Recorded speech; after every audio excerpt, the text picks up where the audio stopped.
charged with an open count of murder. Okay. Yeah. I haven't told her to say. He literally was laughing about it though, like it was like a joke to him. It wasn't, like I said, like if this kid had done it before, like this wasn't his first rodeo killing somebody before, you know what I'm saying? It's Friday in Albuquerque, New Mexico, 16 days after an 11-year-old was shot and killed over a case of mistaken identity. We join investigators after one of the suspects allegedly involved in the incident decides to come clean. This one here? Yeah. He just went to the bathroom? Hello, Mr. Gomez. Hi, Pretty good. How you doing? My name is Detective Dave Small. Daniel Gomez, nice to meet you. Nice to meet you, Daniel. Hi. This is Hi, Nice to meet you. Nice to meet you. So, we're gonna go talk real quick. A couple quick questions. They said you just went to the bathroom. You need any water or anything? A cup of water would be nice. Okay, we'll bring a cup of water in there. We'll go get you one. We'll just head over this way and we'll have to sit down. We'll get you a cup of water, okay? I'll lead the way. Okay, over here around this way, and we're gonna go through this door over here. And it's an immediate door to your left. Once we go through this door, it's gonna be a little trash can right there. This one right here? Yeah, right here. Thank you, sir. Let's go ahead and push it open. Thank you. And we're gonna go ahead and close this up. You wanna sit in? No, we're just gonna have you sit down. Okay. Sounds like you're already very cooperative, so you can just go ahead and sit. We're not gonna worry about all this extra Sounds good. stuff, okay? So, you having an okay day?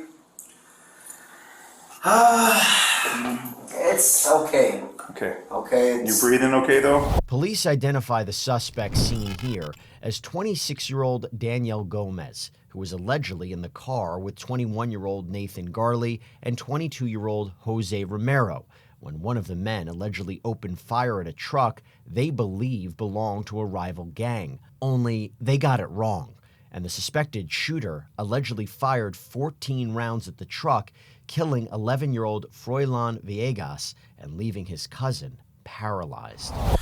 Well, I know a little bit about you. I know that you're a very biblical kind of guy. I'm glad that you're still here no matter what, okay?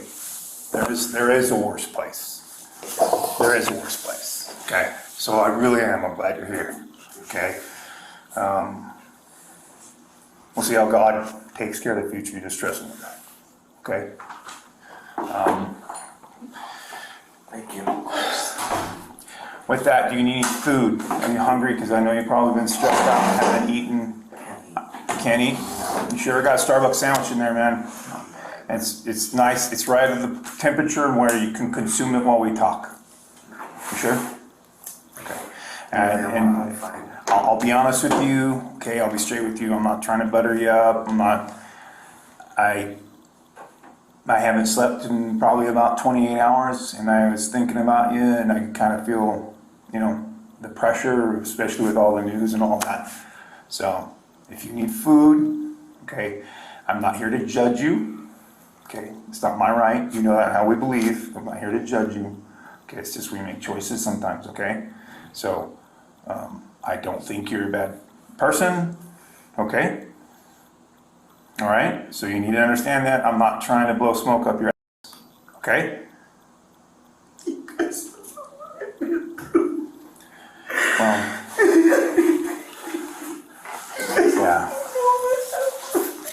Yeah. I haven't told her to say.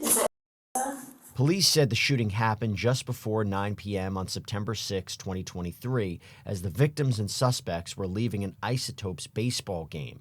Daniel has read his Miranda rights before detectives can question him.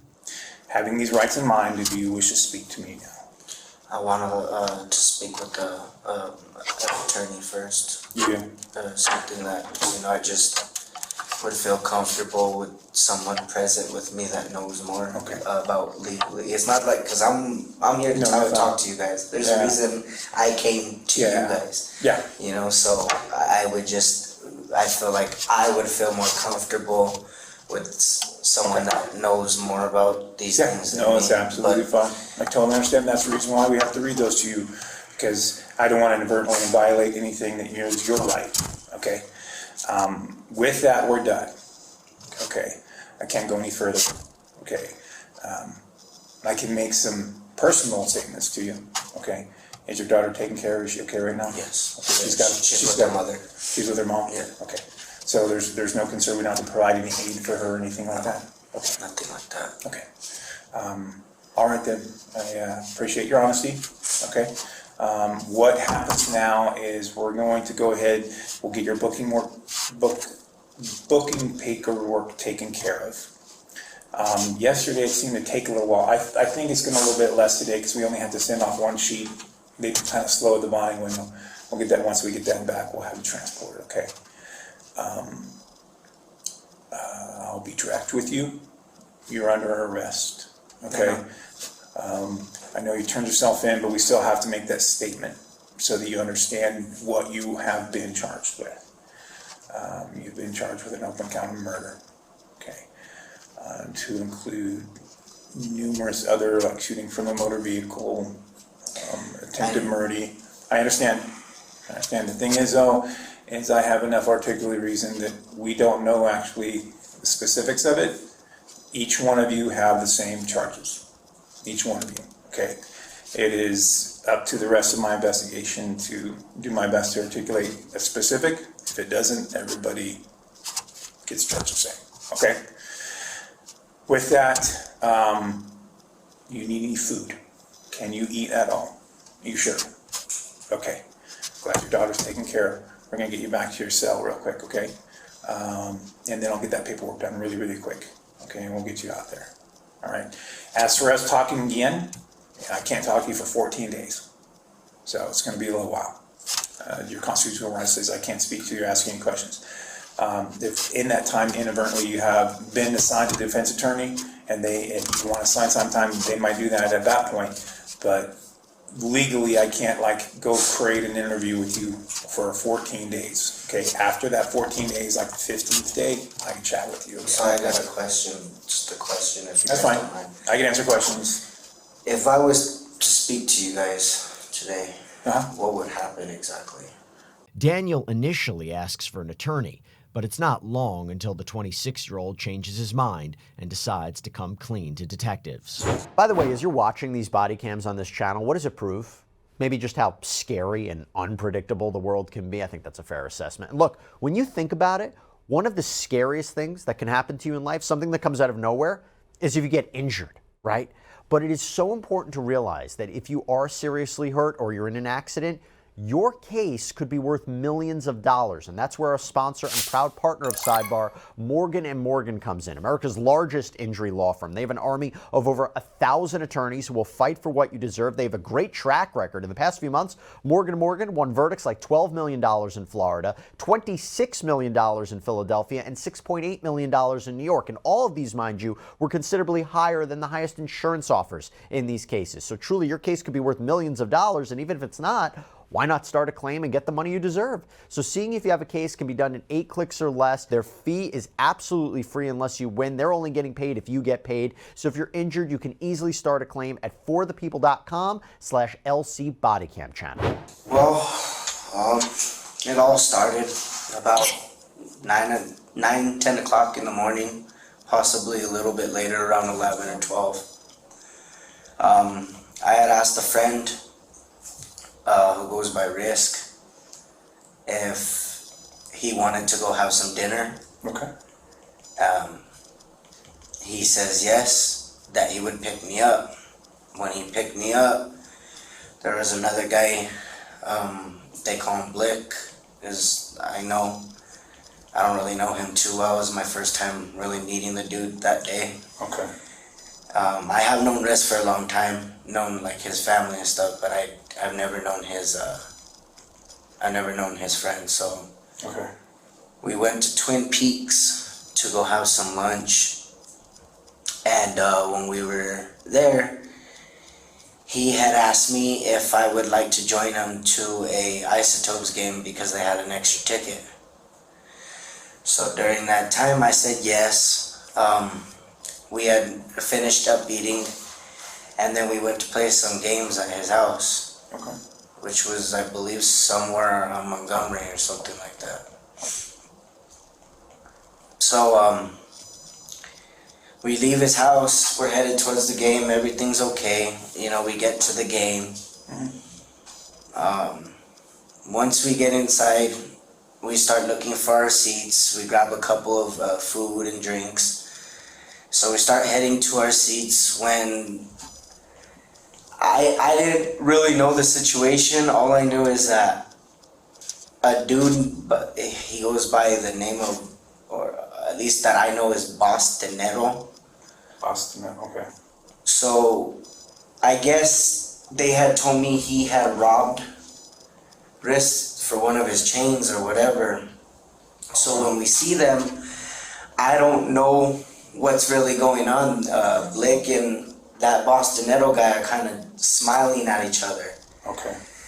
And I'm not really thinking much because I'm looking at the game. Yeah. Well, when I turn around, Blake calls Risk and he goes, look, there's that fool or whatever, and they're talking. So they're like walking towards him, and I start trailing behind just because I don't know what's going on. Yeah. So I start trailing behind, and all of a sudden, that guy starts heading towards the far exit. Okay. All the way. Okay, so here's the stadium, right? Here's where we were. There's an exit right here, but if you keep walking all the way around to the end right here, I think they left out of that exit because that's where they were following him. I stood behind, I didn't really go towards where they were following him at. When they came back, Riz says, hey, we have to go. I said, why? He says, because I have to go pick up my daughter, so we have to go. Okay. So I said, all right. So we exit the thing, and Blick says, he turns to Risk and he says, hey, that fool's circling around with some homies with the Mac looking for us. So right away they take off running to the car. I didn't take off running to the car right away because I was, a little scared to, to get shot or something, So I go walking like the opposite way. So they jumped in the car and they pulled up to me and they told me to get in. So when we're about to leave, I was like, hey, can you just take me home? I'm not, you know what I'm saying? I'm not really feeling comfortable. He's like, just hold up, we're looking for somebody real quick. And I was like, who? And he just kept saying, my cousins. So I was like, all right. Well, when we seen, so there's the light, but before the light, there was a truck, a white truck, Dodge truck. And Blake goes, look, there's that truck. So I was like, you don't even know if that's the right truck. I said, stop acting like an idiot. I said, Riz, take me home. And Riz, I'll just shut the fuck up. And he clocked the gun and Riz took off, and I ducked and I screamed no, and he jumped out the sunroof and he just started shooting them. And so they flew all the way back to Risks, and I was crying. I said, you guys gotta let me go home, And that's when Blick turned around and he told me, he said, if you tell anyone about this, go to anyone, I know where your grandma stays and I know where you stay. And I told him I wouldn't say nothing. And it's haunted me for a while now because it was just an innocent baby. And I told those fools no. They just wouldn't let me out the car. I just wanted to get out the car. I didn't want to be in that situation. I didn't want to be in that situation at all, sir. I'm sorry. I don't know. I stopped hanging. That was my first day ever hanging with them. I stopped immediately right after that. I'm sorry I didn't come sooner. I was just so scared for my life. I'm still scared. I don't know what's gonna happen to me. These guys have a lot of money, a lot of power. It's not funny, it's scary. It is. I'm very scared. And I completely believe you, okay? Daniel tells detectives his version of events, saying the shooting happened over a stolen chain. Soon enough, Daniel explains why he waited over 2 weeks to talk to investigators. We understand your fear. It's more than fear. It's more than fear because you guys don't know how popular these kids are. Like, everybody knows them.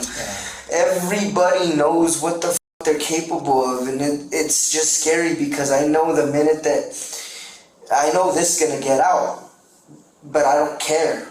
At this point, I don't care what's been said about me. That little boy needs justice. He needs justice for what the happened to him. No kid should ever have to go through that. That's why I'm here and I'm doing what I'm doing right now. Isn't to save my. It isn't to save my face. It's really for justice to that little boy, because I could not dream of my daughter going through that or being in that predicament where I get a call that my daughter's dead because of a childish act. That they're not involved in. And it's like I told my grandma, I don't know what to do because I don't want to go to jail for something I didn't do. I didn't pull a gun, and I was never wanting to kill anybody. That's not who I am. I've had my mistakes in the past, and I've learned. I got caught for trafficking, you know, way in the past. I'm over that. I worked, taking care of my daughter. I hang around with my roommate most of the time. You know what I'm saying? I don't. Now, when he cocked that gun, and you're driving, you're moving forward, and you're like losing your mind because you're like, I don't want to be a part of this. What was Risk doing? Risk kind of was doing the same thing I was, telling him no. You know what I'm saying? Don't do it. And he didn't give a f. He just did it out like nowhere, like literally had no hesitation, no guilt, no remorse. Picked up that gun and started blowing away. Okay. And then that's when he started shooting. I ducked all the way under the seat because I didn't know if those people were the dudes, they were gonna start blasting back. Like, you can't dodge a bullet, obviously. You know what I'm saying? So I hit the floor right away. Next, the detective asked Daniel where his relationship stands with the alleged co-defendants. Called him and I said, hey, I'm not with you guys no more. What you guys did is very unacceptable, and that's just what it is. And he goes, I understand, brother. You have a daughter. I'm sorry that I got you in this. And I hung up on him. And I haven't had a single contact with them since until I seen his brother at the state fair. Who was that phone call with?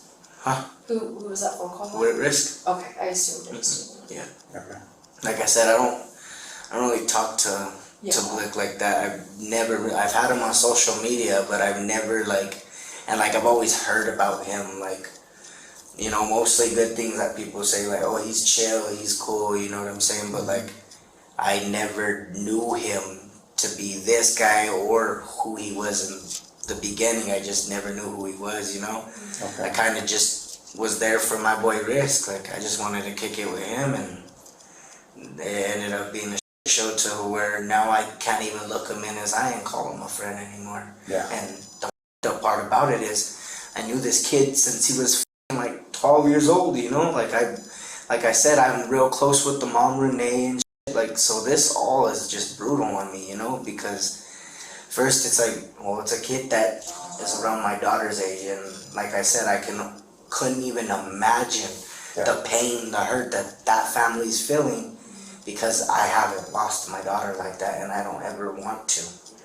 You know, and so this is why I came to you guys, and you know why I said, whatever the case may be, the lawyer, I need to tell you guys, so that way you guys can continue with your investigation and see I had no part in what they did, but you also need to get some justice for that little boy, and so that's why I came forward today, and I wanted to talk to you guys, because at the end of the day, no parent should have to lay their head at night and ask themselves why, what did their kid do? And that little boy did nothing wrong. He did nothing wrong. For us to just, it's just, that's why I have to say something. I don't care what happens to me. Just as long as my family's okay and that little boy they get the true story of what happened to that little boy. It's all that matters to me in my heart right now. I could give a about anything else. Detectives give Daniel a break before he's brought back inside for more questioning. Okay. All right. Okay. And again, he just said, you better not say anything. Did he make any threats? Yeah, he said if you tell anyone, I know where your grandma stays and I know where you stay. Okay. Did he say anything beyond that, like what he would do or what? No, he just said that I know where you guys stay and What did that mean to you? snitches get stitches. That's what it means. Seconds later, detectives press Daniel again about the other suspects. My last question, because we know you've painted a really good picture of how yourself and how Risk acted after the shooting. How did Blick act? No remorse. It's like he had done it before. Okay. You know, it was like he was already used to it. To him, it was nothing but a little adrenaline rush. You know, that's how he acted. Because, like, I remember even when we got to the apartments, I was crying. And the one thing he had said to me was, he goes, oh, don't even trip about it. If I did it, I'll take the rap for it. That's exactly what he said. And I was just like, he literally was laughing about it though. Like, it was like a joke to him. It wasn't, like I said, like if this kid had done it before, like this wasn't his first rodeo killing somebody before, you know what I'm saying? Okay.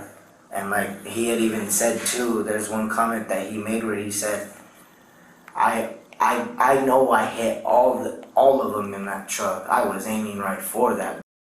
When did he say that? That will be right when Riz said, I hope you made the right decision. Okay. So still in the car, right? Mm-hmm. Okay. So right after, and you're saying like no remorse, but like how is he showing that? So like he was basically like laid, like me and Risk, we're sitting there like teary-eyed, you know, we're scared, and he's just like smiling. He went straight to the kitchen, started eating right away, then goes to his room, pulls out a blunt, nothing happened to him. To him, nothing happened. Okay. You know, and that's where my fear jumped from 20 to 100 in heartbeat, because I was like, yo, like this don't care. Yeah. Like if I say something wrong to this right now, I could be next. Yeah. You know, and that was just my official thought of why I didn't say anything, because I was just like, and like what I heard from that game, Yeah. I've heard some very terrible things about him, you know, Yeah. and so I just did not want to be a victim. You know, I did not want to be a victim. Absolutely. Before long, Daniel reveals there may have been another player in the incident. When did you guys meet up with the girls? Showing up to the game. They met you at the game? Mm-hmm. They weren't at the apartment before you No. when you guys were playing? No, because Risk's girlfriend was at the apartment, and they were going to meet those chicks. Oh, so Risk's girlfriend was at the apartment, she did not come to the game? No. She wasn't at the game? No, so she stayed at the game, and Riz told her that us three were gonna go, but his girlfriend had no clue that we were meeting those other two girls, because they were gonna do it. Okay. Okay. A detective then has a phone call with Janae Garcia, one of the suspect's girlfriends who investigators believe may have some important information. Do you know where that vehicle, the other vehicle, what kind of vehicle is that you said that it belonged to Nathan? The Durango. The Durango? The black Durango. Do you know where that's at right now? Right now, no, sir. Okay. I don't know what Nathan did with it. Okay. Do you know where it went the night after the shooting? No, sir. I mean, no, detective. Okay. I know, cause I'm not involved in the guys, and Yeah. but and obviously he did live with me at the time, and I was overhearing him talk, Mm-hmm. and I know he was saying that he was just trying to get rid of it. Okay. Okay. I'll be honest with you, okay? Okay. Okay. I know the night of the shooting it went to your apartment up north off of Montgomery. Okay, because we had detectives watching your house for quite some time. Okay. Oh, okay. Do you know where the vehicle went after? Because from that point on, I know that Jose was driving the Corvette. Do you know where Nathan took the vehicle? No. No. Okay. Is it registered to him? No, it's not registered. It's not registered under nobody. It's not registered. He never got it. He never got it registered. Janae was later charged with tampering with evidence after allegedly helping to get rid of the suspect's car, making the fourth person arrested in the case. Daniel, Jose, and Nathan are all facing murder charges.